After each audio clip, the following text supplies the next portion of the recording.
दोस्तों आज का हमारा टॉपिक है UP board solution class 12 physics chapter 3 विद्युत धारा। तो दोस्तों आज के वीडियो में हम इस चैप्टर के परीक्षा उपयोगी प्रश्नोत्तर का पार्ट 2 का वीडियो देख रहे हैं, जो कि हमारा है अति लघुत्तरीय प्रश्न का। तो देखते हैं प्रश्न संख्या 11 क्या कह रहा है। देखिए क्या है प्रश्न संख्या 11। कह रहा है कि अनओमीय परिपथ से आप क्या समझते हैं, इसका एक उदाहरण दीजिए। तो देखिए यह क्वेश्चन 2009 में पूछा गया था इस प्रकार से। और फिर यह कह रहा है कि अनओमीय चालक किसे कहते हैं, या फिर गत्यात्मक प्रतिरोध का अर्थ क्या है। तो देखिए इन क्वेश्चन का आंसर हम इसी वीडियो में समझेंगे। तो देखिए प्रश्न उत्तर किस प्रकार से हो जाएगा इसका। देखिए वह परिपथ अर्थात चालक, परिपथ का मतलब चालक जिसमें धारा प्रवाहित हो, तो वह परिपथ जिनमें ओम के नियम का पालन नहीं होता, अर्थात जिनके सिरों पर आरोपित विभवांतर तथा संगत धारा आई का अनुपात नियत नहीं रहता, अनओमीय परिपथ कहलाते हैं। जो ओम के नियम का पालन नहीं करते। ओम के नियम में क्या होता है, सिरों का विभवांतर और धारा का अनुपात क्या होता है, आरोपित विभवांतर और उससे संगत धारा का जो अनुपात होता है क्या रहता है, बराबर होता है, लेकिन यहाँ पे नियत नहीं रहता है। तो यही अनओमीय परिपथ है जो उसके नियम का पालन नहीं करता। ऐसे परिपथों के लिए भी तथा आई भी विभवांतर आई धारा है के अनुपात के नियत न रहने का अर्थ है कि इनका वैद्युत प्रतिरोध परिवर्तन होता है, अतः इनके प्रतिरोध का गत्यात्मक प्रतिरोध, इनके प्रतिरोध को क्या कहते हैं, गत्यात्मक प्रतिरोध भी कहते हैं।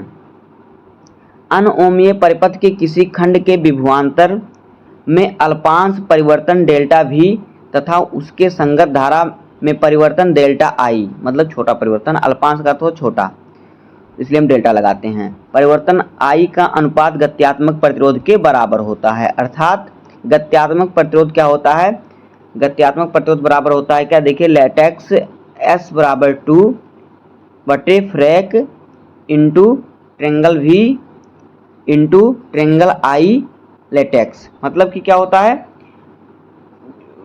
जो होता है delta V by delta I, इसे समझ लीजिए। उदाहरण के लिए देखिए बल्ब को तंतु और डायोड का बल्ब, जो बल्ब होता है तंतु और डायोड का जो बल्ब होता है, उदाहरण इसका है। अब देखिए अगला प्रश्न, प्रश्न संख्या 12। एक तार का प्रतिरोध 10 ओम है, इसे दोगुनी लंबाई तक खींचा जाता है, इसका नया प्रतिरोध क्या होगा। तो देखिए तार है जिसका प्रतिरोध कितना है, 10 ओम है, तो उसको दोगुनी लंबाई से खींचा जाता है, उसका लंबाई जो था दोगुना खींच दिया जाता है।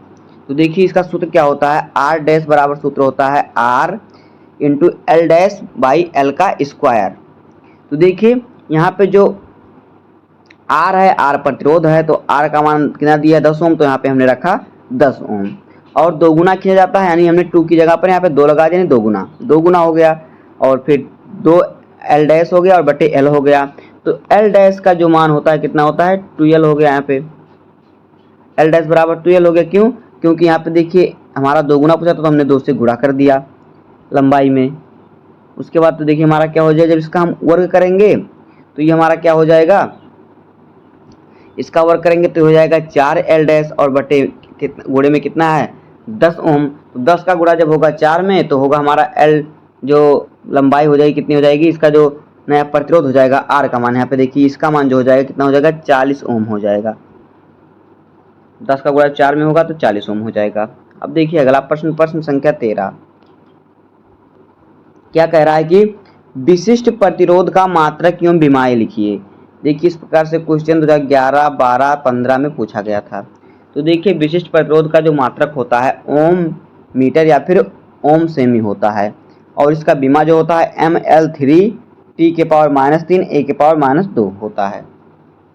अब देखिए 14 नंबर क्वेश्चन क्या कह रहा है कि पूर्ण प्रज्वलन स्थिति में 100 वाट 200 वोल्ट के विद्युत बल्ब का प्रतिरोध ज्ञात कीजिए।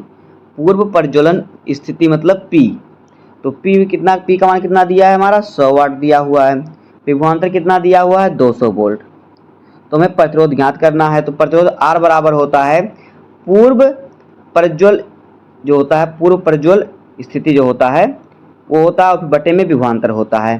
तो देखिए हमारा पूर्व प्रज्वल स्थिति में वाट कितना दिया हुआ, इसका पावर दिया है कितना वाट दिया है 200 वोल्ट, तो हमने यहाँ पे 200 वोल्ट रखा और V का स्क्वायर, तो हमने V इसका स्क्वायर कर दिया।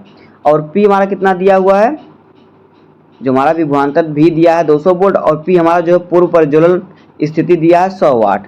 तो अब देखिए हम 200 का जब वर्ग करेंगे तो हमारा देखिए किस प्रकार से होगा, इसको सॉल्व करेंगे तो हमारा ऊपर बचेगा क्या, 200 का वर्ग है तो 200 को हम लिख देंगे 2 बार 200 और बटे में 100, 2 जीरो से 2 जीरो कैंसिल हो जाएगा, 200 का गुणा जब होगा 2 में तो आएगा हमारा 400 ओम, यही हमारा आंसर हो जाएगा।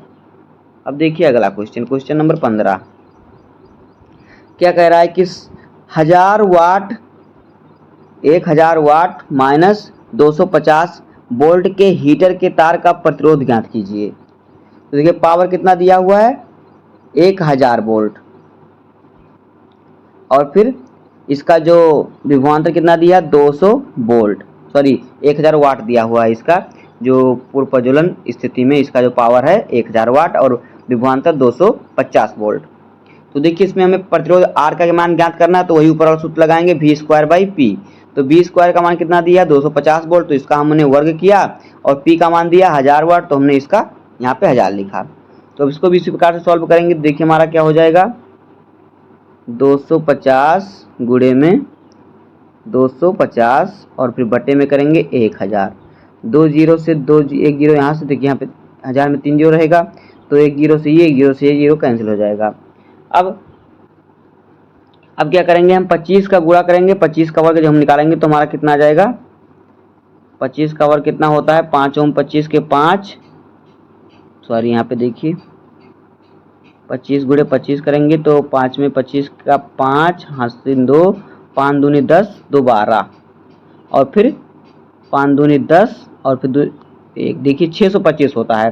तो जब हम 625 में हम क्या करेंगे 10 का भाग देंगे तो हमारा कितना आएगा, दशमलव हमारा यहाँ पे आ जाएगा, यानी कि हमारा आएगा 62.2 ओम। तो हमारा यही आ गया आंसर यहाँ पे देखिए। अब देखिए अगला क्वेश्चन, क्वेश्चन नंबर 16 कह रहा है क्या कि एक चालक में 50 वोल्ट पर 2 मिली एम्पियर तथा 60 वोल्ट पर 3 मिली एम्पियर धारा बहती है। चालक ओमीय है या अनओमीय है, इसकी गणना कीजिए, इसको स्पष्ट कीजिए। तो देखिए अगर चालक का प्रतिरोध बदलता रहता है तो चालक क्या है, अनओमीय है। अगर नहीं बदलता तो ये ओमीय है। तो देखिए हम इसको ज्ञात करते हैं। देखिए हमारा यहाँ पे क्या दिया हुआ है क्या, विभवांतर दिया हुआ 50 वोल्ट, पहले में विभवांतर 50 वोल्ट दिया हुआ और धारा 2 मिली एम्पियर। तो मिली एम्पियर को जब हम एम्पियर में बदलेंगे तो 2 गुणे जो हो जाएगा हमारे 10 के पावर -3 से गुणा हो जाएगा जब मिली एम्पियर को हम बदलेंगे एम्पियर में। तो ये हमारा कितना हो जाएगा 2 गुणे 10 के पावर -3 का, ये हमारा हो जाएगा एम्पियर पहले में धारा।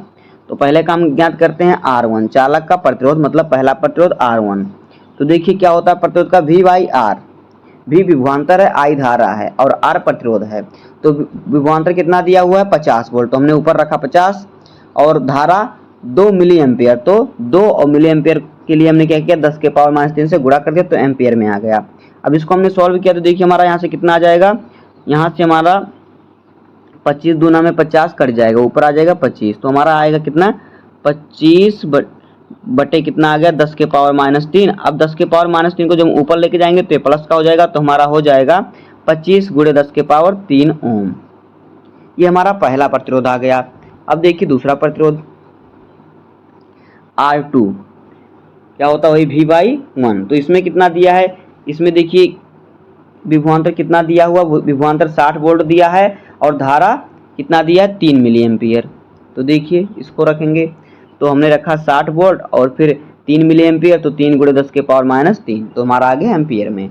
अब देखिए यहाँ से काटेंगे तो 20 3 60 हो जाएगा, तो हमारा यहाँ पे भी 20 बटे 10 के पावर -3 बचेगा, तो 10 के पावर -3 को हम ऊपर लेके जाएंगे तो ये प्लस का हो जाएगा, तो हमारा आ जाएगा 20 गुणे 10 के पावर 3 ओम।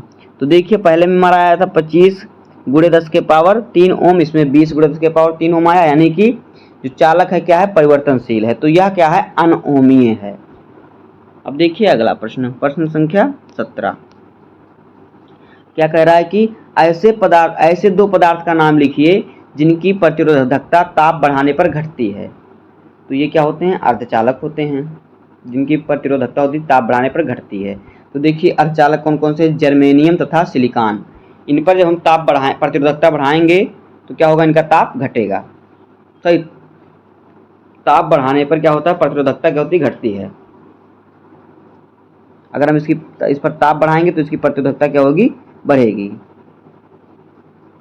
अब देखिए अगला प्रश्न, प्रश्न संख्या 18। क्या कह रहा है कि किसी धातु के प्रतिरोध पर ताश को क्या प्रभाव पड़ता है। किसी धातु के प्रतिरोध पर ताश का क्या प्रभाव पड़ता है। तो देखिए यहाँ ताश, तो यहाँ पे ताप है, गलती से ताश हो गया, तो यहाँ पे ताप है, क्या है ये, ताप बढ़ाने पर। किसी धातु के प्रतिरोध पर ताप बढ़ाने पर क्या प्रभाव पड़ता है। देखिए ताप के बढ़ने से किसी धातु के प्रतिरोध का मान बढ़ता है, अर्थात धातु के पदार्थ का विशिष्ट प्रतिरोध अथवा पदार्थ की प्रतिरोधकता बढ़ जाती है। दूसरे शब्दों में ताप के बढ़ने पर धातु की विद्युत चालकता कम हो जाती है। अब देखिए अगला प्रश्न, प्रश्न संख्या 19। सेल के आंतरिक प्रतिरोध से आप क्या समझते हैं। यह क्वेश्चन 15, 16 और 18 में पूछा गया था। तो देखिए जब किसी सेल की दो प्लेटों को तार से जोड़ देते हैं तो तार में वैद्युत धारा सेल की धन प्लेटों से ऋण प्लेटों की ओर, सेल के भीतर उसके घोल में ऋण प्लेट से धन प्लेट की ओर बहने लगती है या बहती है, जो धारा होती है। इस प्रकार सेल की दोनों प्लेटों के बीच सेल के भीतर वैद्युत धारा के प्रवाह में घोल द्वारा उत्पन्न अवरोध को सेल का आंतरिक प्रतिरोध कहते हैं। देखिए क्या कह रहा है कि जब कोई जो सेल होता है उस सेल में जब हम क्या करते हैं, दोनों प्लेटों में जब तार को जोड़ देते हैं तो क्या होता है, दोनों प्लेटों में आगे पीछे की ओर, तो तार में वैद्युत धारा सेल में क्या होता है, धन प्लेटों की ऋण प्लेटों के बीच जो होता है घोल, जो उसके बीच जो घोल होता है सेल के बीच, वो क्या करता है, ऋण प्लेट से धन प्लेट की ओर बहता है। तो इस प्रकार से क्या होता है, इन दोनों जो प्लेट होते हैं इनके बीच विद्युत धारा प्रवाहित होने लगती है और इनका जो अवरोध होता है उसे आंतरिक प्रतिरोध कहते हैं, रुकावट जो होता है। अब देखिए अगला प्रश्न, प्रश्न संख्या 20। सेल का आंतरिक प्रतिरोध किन किन बातों पर निर्भर करता है। यह क्वेश्चन 2018 में पूछा गया था। तो देखिए सेल का आंतरिक प्रतिरोध निम्नलिखित बातों पर निर्भर करता है। नंबर 1, सेल के इलेक्ट्रोडों के बीच की दूरी पर यह दूरी के अनुक्रमानुपाती होती है। दूसरा देखिए, वैद्युत अपघट्य के घोल में इलेक्ट्रोडों के डूबे हुए भागों के क्षेत्रफल पर यह क्षेत्रफल के व्युत्क्रमानुपाती होती है। तीसरा नंबर देखिए, वैद्युत अपघट्य की प्रकृति तथा सांद्रता पर विभिन्न वैद्युत अपघटकों के लिए आंतरिक प्रतिरोध भिन्न होता है तथा यह वैद्युत अपघट्य के घोल के सांद्रता के भी अनुक्रमानुपाती होता है। बस दोस्तों इस प्रकार से हो जाएगा इस चैप्टर के अति लघुत्तरीय प्रश्न। उम्मीद है कि आपको वीडियो पसंद आया होगा। अगर आपको वीडियो पसंद आया होगा, अगर आप तो वीडियो को लाइक कर दीजिएगा, चैनल पर नए हैं तो सब्सक्राइब कर दीजिए। मिलते हैं किसी नेक्स्ट वीडियो में, तब तक के लिए धन्यवाद, जय हिंद।